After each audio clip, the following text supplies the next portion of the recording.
So will it work? Stay tuned and all will be revealed.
Well, good afternoon, everyone, and welcome back to Piccadilly Eastway. And yes, you've just seen the hush hush with 7 coaches make the trip from the Traversa all the way up the ramp and onto the main layout. Now, I am sorry for the raw footage, but I had problems with derailing coaches, so I was glad to get that. But anyway, in this video, we're going to have a look at what's happened over the last couple of weeks, and then I'll just bring you up to date with 1 or 2 other bits since then. So you can see I've got the Traversa out of the bay, if you like, and I've wheeled it out because it's on wheels, as I've said many times before. So what am I doing here? Well, I'm literally just restoring the straight tracks as they were originally for the very first iteration of the layout. Right, hopefully I can make this clear because I've decided not to put the points in down here. So how's a train going to get to line 1 and particularly to the turntable at the end? So obviously this is the Traversa, line 1 and line 9, and the wall is here. Okay, so that's the wall just there where the radiator is. So this line is the line directly on that board, and that's the one that loops all the way around. This line will be connected to this board. There'll be a triangle piece in there, and then it can just join the main line over there, or the storage lines. These 2 lines, and maybe even 3, will run across the front here. How that's going to work at the moment, I'm not completely sure, but I've got a feeling it'll be fine. Now, when I move in the Traversa, I can't get it any further than that. Line 3 is the furthest a train can come in on. So what I can do, if it's a small train, say a DMU, and I want to put it on line 1 or line 2, what I can do is have it come in down here, down to there.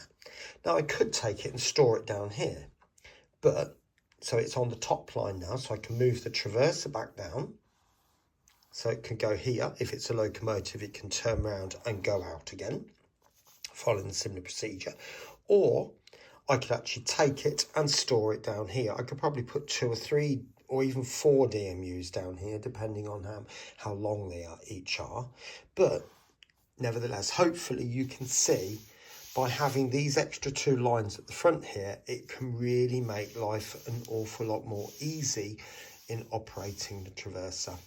And I think it will be a lot of fun once we get going with it. Okay, hope that makes it clear.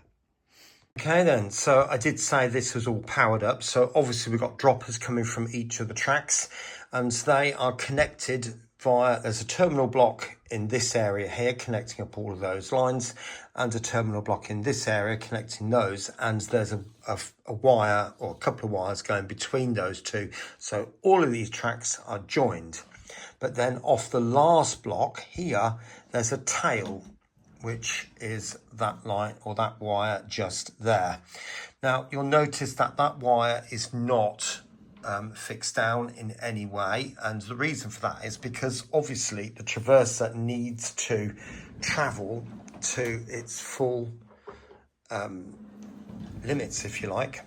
So even though that's at the far limit there, that is still got some slack in it. I didn't want it to be too loose, but at the end of the day, I didn't want it taut either, so that it's got a nice comfortable amount of stretch to it. Now then obviously that goes through a couple of fixing blocks and then comes out down below. So we've got all these wires are labelled, as you can see, and there's my terminal block in there. Okay, so that obviously will sit underneath there. Now, because this unit is removable, I'm not going to fix these two wires. So they will literally just hang down from the layout and sort of come out from the bottom of this. So just to celebrate, I've got 66, 7, 8, 9 just there. So let's turn some lights on. I'm not going to turn the sound on this one, but there we go. And you'll notice there is a clamp at the end of the line there, just in case. And I'll explain in a second when we've got this up the other way. Take it back. There we are. Now, I haven't run this loco for quite a while, and this is one of the Hatton's ones. As you may realise, a Curious Girl obviously took them on, but this is one of the originals. Right, so my next job then is to start thinking about laying some track in there, making a triangle piece to fit inside that bit and fitting a point so that, and then we can join the tracks up. And once I've done that, then we can get some trains running all the way to the top. Wouldn't that be exciting? Don't know what I whispered, but I thought it was fun. Anyway, moving on. Now, I'm in the area, obviously on the traverser, but also the area of the incline. If I take you up there, hopefully that makes sense now, and the station is just there. So what I've had to do, you'll see this strengthening piece that I put onto the incline to stop it from sagging. Well, I've had to cut that down. I've taken good 25 millimeters off that all the way along its length, which takes it to here. Okay. Now, obviously, that is to accommodate pantographs, and you'll know more about that in the coming weeks. But obviously, the traverser is going to do that, and any train has got to clear it. Now, the other area of concern was this part here, because there was that wooden bracket sitting underneath there. And in fact, at the time when you saw it last, this piece here was a piece of 2x2. That's a piece of 2x2, if you're not sure, and you can see it's twice the size. So even by cutting it down, it still came down quite a long way. So I go rummaging in the shed and I managed to find that aluminium bracket, which you can see has really helped the situation. You might be wondering what these wires are. Well, I'll tell you about that in a second, but they're not, those wires are just above that bracket. They're not being caught by it, so it should be fine. And all the wire going along that section has been taped up, so there's no sort of bits sort of dangling down anywhere. Okay, so what is this wire? This wire comes from all the way down the incline, down here, across there, across there. Oh, there's loads of dangly wires. What's that all about? Well, if I take you up, you can see there's some points going in there. And that is because I need to put frog power into them, and they're going to have insulated fish plates. So obviously that means there's going to be parts of the track up this area not going to be receiving any power at all. So that was the main reason for taking the ramp bus wire in.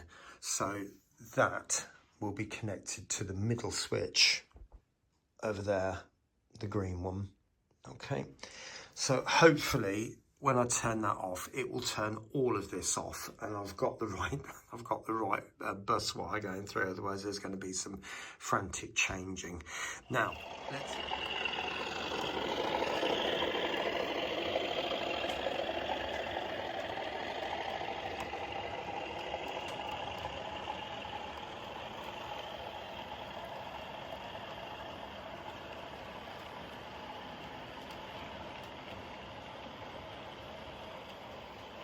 Well, I hope you enjoyed that, but I come to the point really where it was just going to take far too long to video every single little bit. And thinking about school, well, school has started now, but I would never get everything done. So I'm just going to zoom you through some of the things that have happened, and we'll take it from there.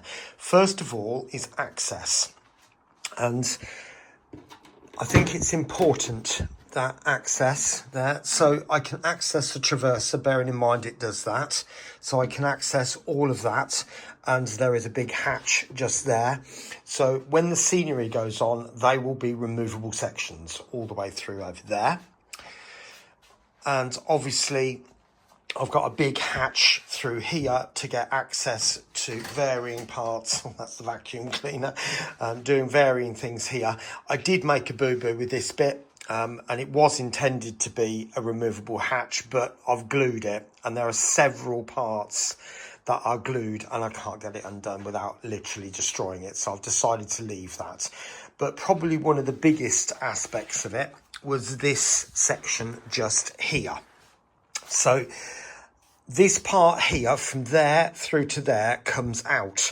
Now what happens is, obviously there's a clip here, and there's a clip just under there, if you can see, just there. And then I roll back the fish plates at either end.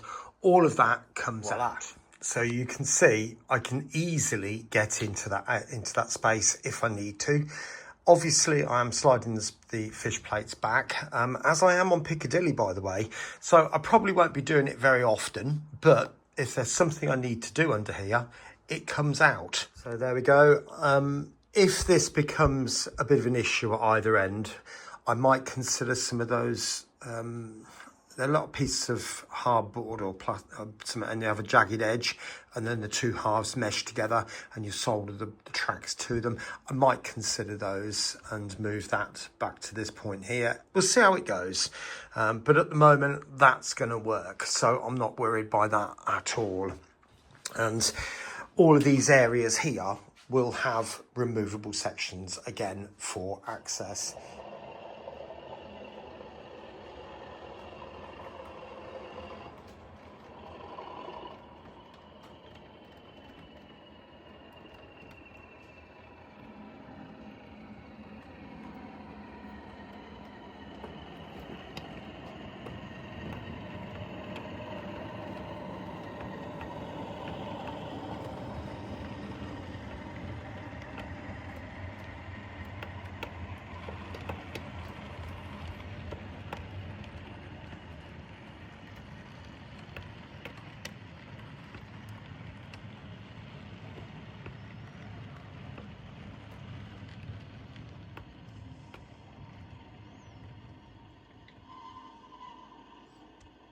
Right, so there's a few things I want to point out in this area here. So this bit is a head shunt for any locomotive and train that comes in.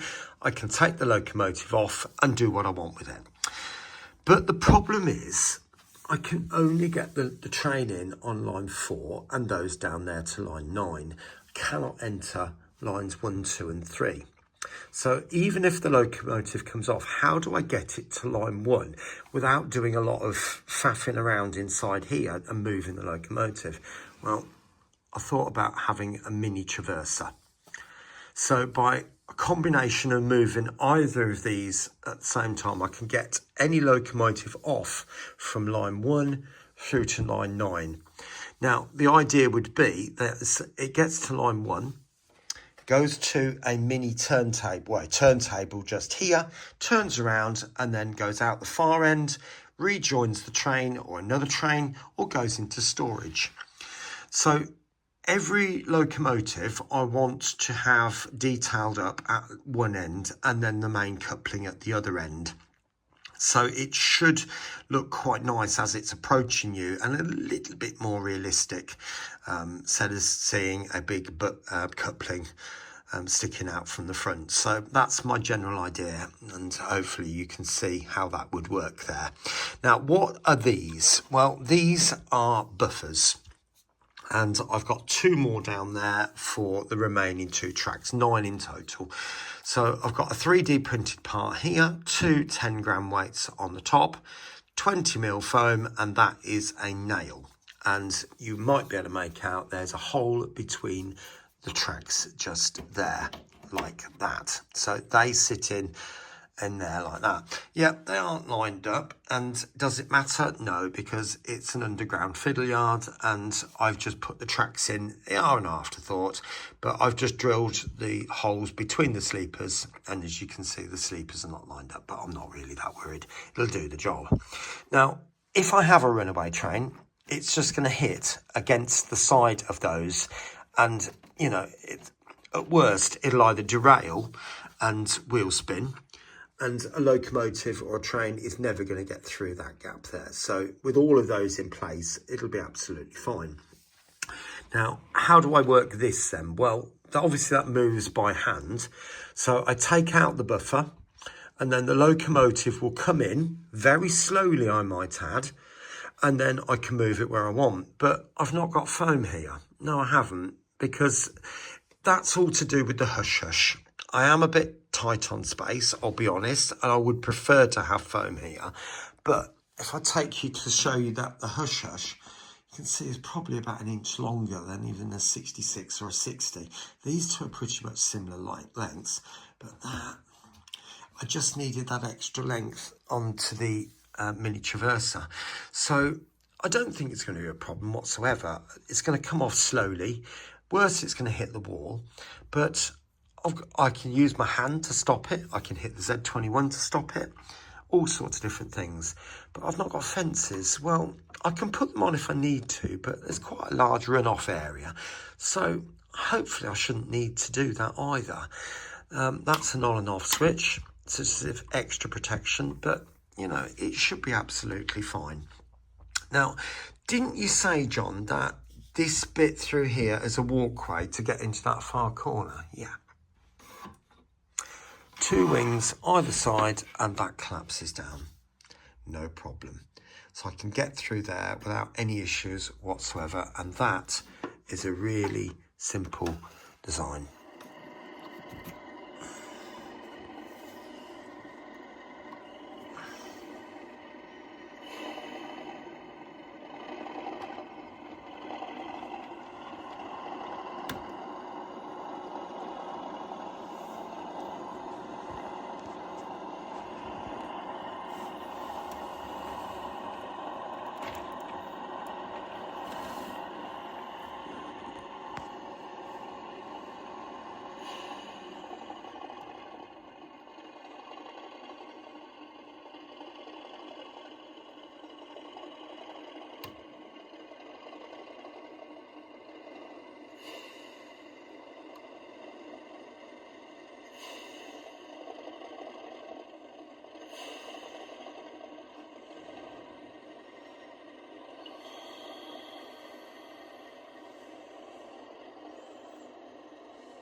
Now, one of the problems about making a traverser, and one specially made out of wood and board, is that wood swells up and shrinks. It moves. And Lord Al will tell you all about that because he has some bridges as he comes in the shed. And one day he come out and found out that the bridge was hitting the board opposite and wouldn't seat properly. Now his solution was to use a piece of acrylic, and to this day it's been absolutely solid, perfect, and hasn't shifted at all. But as you can appreciate, with a traverser of this size, that's not really a practical option. It would cost an absolute arm and a leg, and I'm not prepared to do that. So I'm building in adjustment. Now, one of the first things I've done is the tracks move. This is flexi track. That bit is glued down on the sleepers, and I could take out those screws, but I just haven't done it yet. But if this gap gets too big here, I can slide the whole of those across and make that a little bit smaller. So it should be absolutely fine there. But also it drops. So what I've done for that, if I just take you down below, hopefully you can notice there are some bolts. And those are 10mm bolts in 12mm holes. So I can just undo the bolt, make the adjustment and tighten it back up again. No problems. So adjustment is the reason I did all this. And yeah, there is a lot of wood there. I know that because I needed the height adjustment here, and I also needed to wheel it out. This is a heavy beast, and I'm not going to lie, it is a heavy beast. But having the height adjustment, and there are 4 legs, really does help. Now, I could have got height adjustable legs, but they're very, very expensive. And for the sake of what I want to do here, this wouldn't have cost anything like as much as that. So this was an easy job to do, and I had the wood ready available. So this will work. It doesn't look the greatest, thanks Robert, but at the end of the day, it's going to do the job I want it to do. Now, the one big thing that has become very apparent, and I can't do it just yet, so I'm going to have to get some money coming in first before I can do anything else, and that's to get some lighting under here. It is very dark and it's very difficult to see what I'm doing. So if there is a problem with this traverser, that's it at the moment. And I think with lighting, it'll be absolutely fine. Now, as you can see, the track's going in up there, okay? Now, that is one single track, and that comes in on line 4. So you can see that is as far back as I can go. Now, the main reason that I can't go further is because of the legs there. Yes, I know that. And a lot of this is based on the original structure that I had in the original layout. And I've just added to that. Now, I did have one person think I should rip all this out and put a beam on the wall or a rail on the wall. And then remount all of this. Well, I'm not going to be taking it apart. That's just not happening. But not only that, this is a rented house, and I can't really be going putting big beams in the wall and, you know, having the layout resting on the wall. If I need to remove this layout, it needs to come out in its entirety without damaging the walls. I hope you understand that. But the way I've dealt with this is by putting in these rails here. So if a train comes in on line 4, I can bring that line 4, I can line it up with the first line here, all the way through to there. And that is line 4. So I can access all of these lines here. Now, these are at least a couple of feet, maybe a little bit longer than that. And I can easily fit 2 66s in there, 2 big steamers, and maybe something even small in there as well. I'm pretty confident the 158 will fit in there. Not sure about the flirt. I think that might be a little bit too big, but you can see easily I can store locomotives and all sorts of bits and bobs in there and have no problems whatsoever exiting them.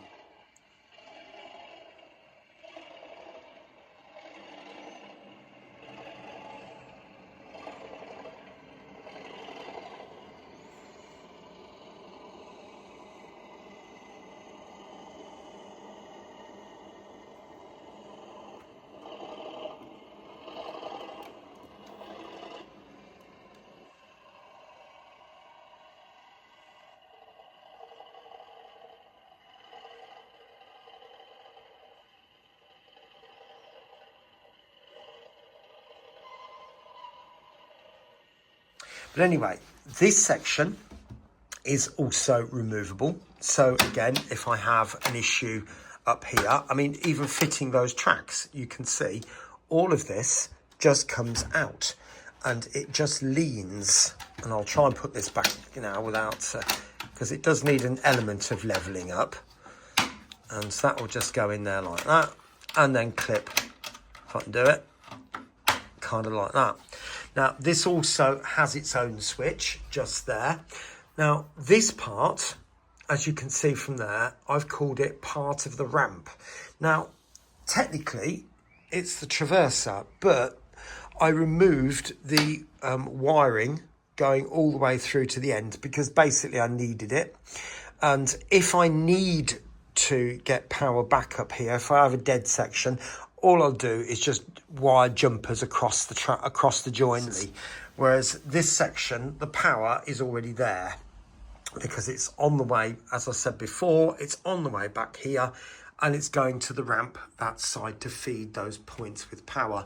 So it just made sense to take power from there and just have its own switch. So I can turn that off if I need to, as I can turn off the ramp, as I can turn off the traverser, and every section I can turn it on or off in case there is a problem or I need access quickly.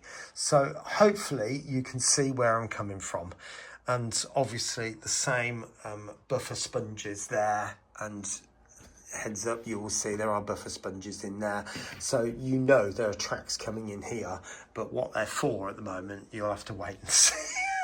Now, I think that is pretty much it in terms of the build. Now, the only thing I really need to do is put the tracks in down here and all the way down there, as I've just explained. And I need to put the tracks in down here. I am 8 pieces of flexi track short to do this, so it's just going to have to wait until money starts coming in again, because I obviously haven't been paid yet as such, because you get paid a week after you do the work, and I need to make sure I've got enough money to do what I need to do first. I'm sure you can appreciate that, and that's, you know, paying the bills has got to be the priority. So when the surplus money becomes available, I will be getting this transfer track put in, as well as that track down there.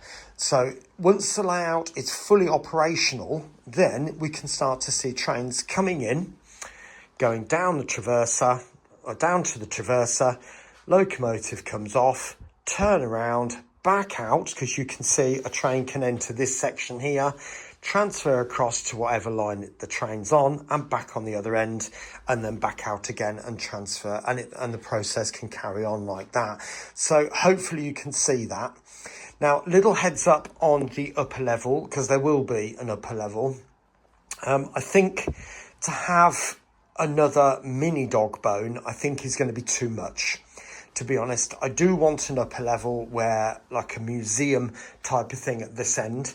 So what I'm thinking is one single track will run the length down across here, cross over around about here, and then sort of cross over there, or maybe even go across there, I haven't made up my mind yet, and into a mini station, maybe a 2-platform station, quite short, and it may bridge that track just there, maybe into a squared off corner, I don't know at the moment, but so that a train can come in, join the other end of the train, and have a little heritage line running all the way down here, and then have another mini station around about here with a load of sidings, so that I can display all the Heritage Era 1 stock and some other steamers, that type of thing.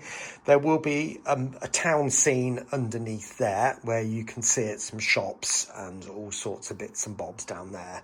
Now, this line will come into a point around about here, curve round into that mini station I've just described, but then carry on as if it's just to go out of there. So obviously that will be a dead cut-off point, but that will be the main entrance into the heritage line, if you like, from somewhere else, and that will obviously be made up from there. So you just have to assume that if there's another train appears on the heritage line, that it's come in from over there, from wherever that is. But that's my general idea.